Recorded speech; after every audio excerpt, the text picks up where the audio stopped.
मैं स्वामी आत्माराम लक्ष्य जी को नमन करता हूं और जब तक रैगढ़ समाज का इतिहास रहेगा तब तक हमारे धर्मगुरु ज्ञान स्वरूप महाराज जी, त्याग मूर्ति आत्माराम लक्ष्य जी, स्वामी रामानंद जी को याद किया जाएगा। इतिहास के अंदर वो दर्ज है। और स्वामी आत्माराम लक्ष्य जी ने धर्मगुरु ज्ञान स्वरूप महाराज जी के आदेश पर अखिल भारतीय रैगढ़ महासभा का गठन किया था और उस समय पूरे देश के अंदर उस समय बंटवारा नहीं हुआ था। पाकिस्तान जिसको आज कहते हैं, वहां भी हमारे रैगढ़ समाज के बहुत बड़ी संख्या में लोग रहते थे। धर्मगुरु ज्ञान स्वरूप महाराज जी पाकिस्तान के हिस्से में और देश के हिस्से में घर घर जाकर उन्होंने रैगढ़ समाज के लिए अलग जगाया था। बेगारी प्रथा के खिलाफ उन्होंने संघर्ष किया। हमारा समाज शिक्षित बने तो उन्होंने कहा कि कोई भी शिक्षा शून्य कौम आगे बढ़ नहीं सकती, यह उनका एक नारा था। और आज जितने भी हमारे देश के अंदर शिक्षा के अंदर लोग जो आगे बढ़ रहे हैं, ये मैं मानता हूं कि धर्मगुरु ज्ञान स्वरूप महाराज जी की कृपा है। त्याग मूर्ति आत्माराम लक्ष्य जी ने, उनका जीवन बहुत जल्दी अस्त हो गया, लेकिन उन्होंने जिस उद्देश्य के लिए रैगढ़ महासभा का गठन किया था कि हमारा समाज उन्नत हो, आगे बढ़े, संघर्ष करे और सामाजिक, धार्मिक, राजनीतिक क्षेत्र में अपना वर्चस्व बनाए, और उसी को देखते हुए समय समय पर अखिल भारतीय रैगढ़ महासभा के सम्मेलन हुए और उन सम्मेलन में उस समय के तत्कालीन राजनीतिक पार्टी के लोग भी पहुंचे और उन्होंने हमारी रैगढ़ समाज की एकता को भी देखा। मैं मानता हूं कि अगर हमें बहुत ज्यादा लंबा चलना है, समाज को ऊंचाइयों पर लेकर जाना है, तो हमें हमारे धर्म गुरुओं को समय समय पर याद रखना पड़ेगा। हमारी आने वाली जो संतानें हैं उनको बताना पड़ेगा कि हमारे इस समाज के इतिहास में जिन लोगों का योगदान था, उन लोगों को याद रखने की आवश्यकता है। हम हमेशा स्वामी आत्माराम लक्ष्य जी का जन्मदिन मनाते हैं। हमने संस्था को जब गठित किया था तो इसका उद्देश्य यही था, हम स्वामी आत्माराम लक्ष्य जी का अलग जगाते रहे। तो हमने समिति को जो रजिस्टर कराया तो स्वामी आत्माराम लक्ष्य जन्मोत्सव समारोह समिति बनाया और उसके निमित्त हमने धर्मगुरु स्वामी ज्ञान स्वरूप महाराज जी की याद में इसी रैगढ़ चौपाल में हमने 11 राम कथा यहाँ पर आयोजित की। और उस आयोजित करने के अंदर सबसे बड़ी अगर किसी की भूमिका थी तो मेरे साहब में जो मातृशक्ति बैठी है उनकी भूमिका थी। लोग कहते थे कि करोलबाग के अंदर इतनी बड़ी संख्या में माताएं बहनें अपने सिर पर कलश लेकर जब जाती हैं तो रैगढ़ जिले के दुकानदार भी देखते हैं कि बहुत ताकतवर लोग हो गए हैं। और उसके लिए धर्मगुरु जी का काम था, उनका काम हम कर रहे थे और उस समय चौपाल का भी ये स्वरूप नहीं था। इस चौपाल को बनाने में स्वर्गीय मोतीलाल बोकोलिया जी को सदैव याद किया जाएगा। उन्होंने इस चौपाल का निर्माण करवाया दिल्ली सरकार के माध्यम से और उसके बाद इसकी कायाकल्प करने का जो काम किया प्रारंभ चिरंजीलाल बोकोलिया जी की टीम ने किया। पूर्ण रूप से लगातार जिस प्रकार फतेहपुर सीकरी में काम चलता रहता है, श्रीमान जगदीश चंद्र गोपालिया जी की टीम, भागवत परसोया जी, लक्ष्मण दास जाजौरिया जी, आपका राम गुसाईवाल, किशोर कुमार जलूरिया जी और इनकी को भी मैं प्रणाम करता हूं कि उन्होंने क्या से क्या कर दिया। मैं इनको शुभकामनाएं देता हूं, इनको बधाई देता हूं कि इन्होंने पूरे राजस्थान के अंदर अनेक जिलों में छात्रावास है। दिल्ली में छात्रावास नहीं था। मैं बार बार प्रधानमंत्री से आग्रह करता था कि दिल्ली के अंदर भी एक छात्रावास होना चाहिए। मेरी बात को इन्होंने मानकर पूरे मंत्रिमंडल ने बाबा रामदेव मंदिर के अंदर 19 कमरों का भव्य रेगल छात्रावास जो बनकर तैयार हो गया है, उसमें 38 स्टूडेंट यूपीएससी की तैयारी के लिए आएंगे। इसके बाद 5 लोग आईएएस, आईपीएस और आईआरएस बनेंगे। उनका हमारी संस्था ने जंतर मंतर पर कन्वेंशन सेंटर में सवाल किया था, तो वो सारे के सारे लोग कह रहे थे कि दिल्ली में शिक्षा अर्जित करना बड़ा मुश्किल है। तो यहाँ सब लोग बैठे हैं कि पीजी के रूम में 18 से 20 हजार रुपया एक बेड का मिलता है और खर्चा अलग। मेरे राजस्थान के लोग बहुत गरीब लोग हैं, दिल्ली में भी गरीब लोग हैं, दिल्ली में भी पैसे वाले, राजस्थान में भी पैसे वाले हैं, लेकिन गरीब की चिंता कौन करेगा। हमें ध्यान है ये स्थान जो मशहूर है, जो मैंने सुना है, मैंने दर्शन तो नहीं किए, हमारे भजनगिरी महाराज जी के पूरे दिल्ली के अंदर पानी 250 फीट, 300 फीट, 400 फीट चला जाए, लेकिन इस रेगर चौपाल के हिस्से में आदमी प्रधान जी पानी 10 फुट पर पानी है। ये कृपा ऋषि मुनियों की कृपा है। प्रधान जी ने कार्यकारिणी ने तय किया कि उस रेगर छात्रावास का नाम भजनगिरी महाराज रेगर छात्रावास दिल्ली रहेगा। इसके लिए मैं उनको साधुवाद देना चाहता हूँ। और आपने देखा होगा, मैंने इससे लिख दिया, मेरा आपकी कृपा से सब काम हो रहा है। ये क्यों मैंने लिखा है? करने वाले कौन है?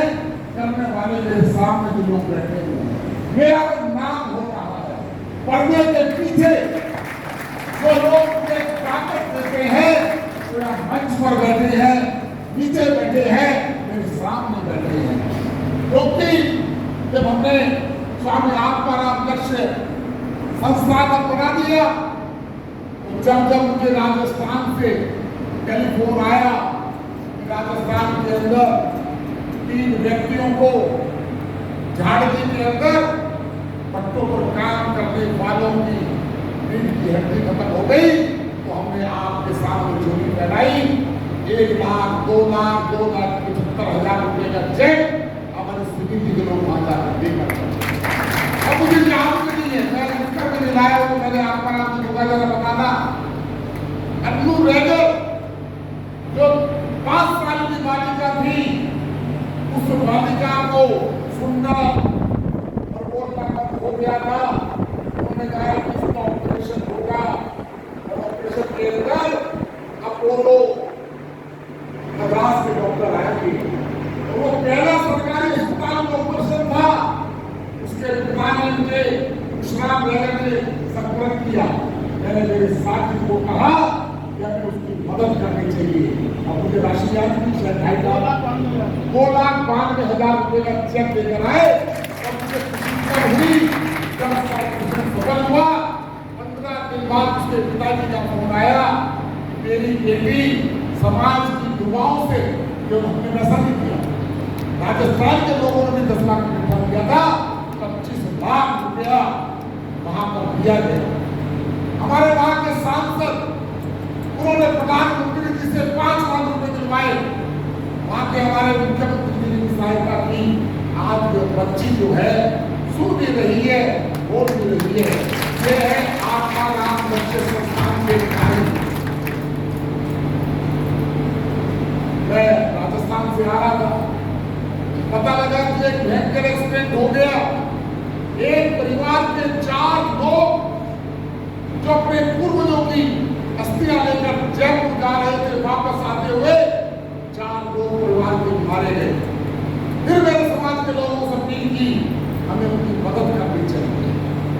राजस्थान के लोग भी वहां गए थे, मैं किसी का नाम नहीं ले साथ एक व्यक्ति ने कहा कि भाई छात्रावास बना लो, स्कूल बना लो, तो मैं आपको चंदा दे दूंगा 11,000।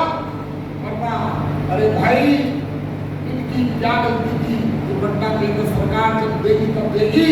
हमने पीड़ित लोगों को 1-1 लाख रुपया 3 लोगों को दिया, और जो घायल थे उनको 10,000 रुपया मैंने अपनी जेब से मेरा उतना ही शेयर था जितना आपका था। इसलिए मैंने कहा है कि मेरा काम हो रहा है, मेरा काम के पीछे से निर्धारण आप। मैं ये सारी की सारी शक्ति जो हमें मिलती है, मैंने महाराज ज्ञान स्वरूप महाराज जी के, लेकिन अभी भी उनकी वाइब्रेशन मोतीराम सत्संग सभा का जो हमारा विष्णु मंदिर है उसमें रहती होगी, अगर यहाँ आएंगे तो यहाँ भी रहती होगी, या मदन गिरी महाराज की वाइब्रेशन। हमें उनकी वाइब्रेशन को ग्रहण करते हुए समाज को बहुत आगे ले जाने की आवश्यकता है। हमारा समाज और समाजों से मिलकर नहीं है, लेकिन आज भी हमें आगे बढ़ने की आवश्यकता है। अभी देशनाथ जी ने मेरे बारे में बताया कि मैं राजनीतिक क्षेत्र में काम करते हुए मुझे एक बात आपको घटना बताना चाहता हूं। जब मैं कॉलेज का विद्यार्थी था तो 2 अक्टूबर 1983 को आसाम के अंदर विदेशी घुसपैठ की, बांग्लादेशी घुसपैठ की, उसको आंदोलन को राष्ट्रीय स्वयंसेवक संघ और विद्यार्थी परिषद ने उस आंदोलन को चलाया। वहां से बांग्लादेश से लोग आते थे और वहां कब्जा करते थे। अखिल भारतीय विद्यार्थी परिषद के राष्ट्रीय अध्यक्ष इस समय प्रोफेसर ओम प्रकाश मोदी और राष्ट्रीय महामंत्री बिहार के मुख्यमंत्री सुशील मोदी जी थे। मैं विभाग का प्रमुख था। मैंने तय किया और विद्यार्थी परिषद ने तय किया कि 10 लोग दिल्ली से जाएंगे आसाम। मेरे घर में मानो कोहराम सा मच गया हो कि अगर जाएगा तो पता नहीं वापस आएगा नहीं आएगा। वहां की घटनाएं जैसा पंजाब में उग्रवाद था, हिंदुओं को चुन चुन कर मारा जा रहा। मेरे घर वालों ने तय कर दिया कि मैं नहीं जाना, लेकिन मैंने जिद पकड़ रखी थी। मेरे पिताजी ने, मेरी माता जी ने मेरे नाना जी राम नारायण मोहन जी को बुलाया और कहा कि इसको कौन समझाएगा, अगर ये जाएगा तो वापस नहीं आएगा।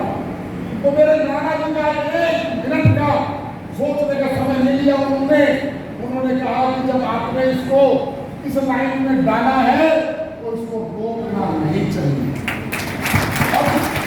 और जिस प्रकार से आसाम में हमने लाठियां खाई, मैंने जिंदगी के अंदर स्टेडियम पहली बार देखी कि स्टेडियम क्या होती है। मुझे लगा वो बार समय से गोलियां मिलेंगी, हमें मार कर दिया। वहां के हिंदुओं ने हमें 3 दिन तक हमें मंदिरों के अंदर हमारा चाय पानी पिलाते। आप कभी प्रसाद नगर थाने जाओगे, 5 अक्टूबर 1983 को प्रसाद नगर थाने का उद्घाटन हुआ। पहले चौकी होती थी, हमारे लाला कुंवर सिंह जैन जी में रहते थे। यहाँ के सब इंस्पेक्टर जो थे वो आए और उन्होंने कहा कि उस समय मेरे पिताजी चुनाव लड़ चुके थे, चौकी का उद्घाटन है और हमारे पुलिस कमिश्नर आएंगे और इसलिए ओम प्रकाश चंदोलिया जी को प्राण देना है। तो चाहे वो फल नहीं जानती, कंवर सिंह जैन जी आए, उन्होंने नीचे से मेरे पिताजी को आवाज दी और बैल बजाई। तो मेरे पिताजी ने ऊपर उस समय भी छज्जा मकान का वही था जो आज है, उन्होंने ऊपर से देखा तो 2 पुलिस के आदमी खड़े। मेरे पिताजी मुझे बताते थे कि सीढ़ियां उतरना मुश्किल हो गया, कि हो सकता है ये पुलिस वाला आकर कह रहा हो कि जो बिल्कुल चंदोलिया नहीं रहा। मेरे पिताजी ने कहा क्या बात हो गई? उन्होंने कहा मुझे चौकी का उद्घाटन का कार्ड देने आए हैं। उसके बाद मेरे कदम कभी रुके नहीं और मैं अनेक पदों के ऊपर भारतीय जनता पार्टी ने मुझे बड़ा सम्मान दिया है। और मैं आपको बताना चाहता हूं, मेरे से पहले 20 स्टैंडिंग कमेटी के चेयरमैन कोई अग्रवाल थे, कोई गुप्ता थे, कोई शर्मा थे। भारतीय जनता पार्टी ने मुझे अनुसूचित जाति के व्यक्ति को दिल्ली की स्टैंडिंग कमेटी का चेयरमैन बनाया। तो इतिहास के पन्नों में दर्ज है मुझे मालूम नहीं कि उसके बाद कौन सी पार्टी स्टैंडिंग कमेटी का चेयरमैन बनाएगी या नहीं बनाएगी, लेकिन मुझे पार्टी ने मुझे विश्वास मुझे दिया। नगर निगम के अंदर 15 साल रहा। 15 साल के अंदर मैंने जितने में काम कर सकता था मैंने काम किए। 1998 के अंदर पार्टी ने मुझे दलजीत नगर से चुनाव लड़ाया। उस समय आलू और प्याज के कारण मैं चुनाव हार गया, लेकिन मैं हिम्मत नहीं हारा, मैं चुनाव हारा था, मैं लगा रहा। और उसके बाद 2015 और 20 के अंदर आम आदमी पार्टी का उदय हो गया। और 2002 का चुनाव जब मुझे पार्टी ने टिकट दिया था, मैं डंके की चोट पर माइक पर बार बार कहता हूं कि उस समय भी भारतीय जनता पार्टी के खिलाफ दिल्ली में हवा चल रही थी। अगर मेरे अलावा पार्टी किसी को भी टिकट देती वह चुनाव जीत नहीं सकता था। मात्र 14 लोग जीत कर गए थे, वह सीट जनरल थी और जनरल पर मुझे टिकट दिया। उस चुनाव को जिताने में रैगर समाज का नाम हमेशा लिखा जाएगा। मुझे याद है कल्याण दास केजरीवाल जी, चंद्रभान तोड़गरिया जी टांगा स्टैंड चौक पर मुझे मिले।